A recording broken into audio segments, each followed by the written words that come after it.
তার বাড়ি এখানে, তিনি একটা দলের প্রধান এবং তিনি ডাকসুর ভিপি।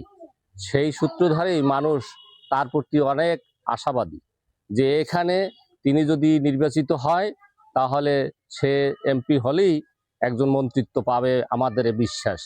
এটা জনগণের মধ্যে একটা আলোড়ন সৃষ্টি করেছে যে তার মতো একটা ছেলে এত সুন্দর, এত সাহসী, এত সৎ এবং মানুষের জন্য এত নিবেদিত প্রাণ, সে হিসাবে সে দেশে একটা ভালো কিছু করতে পারবে এ মানুষের বিশ্বাস আসছে।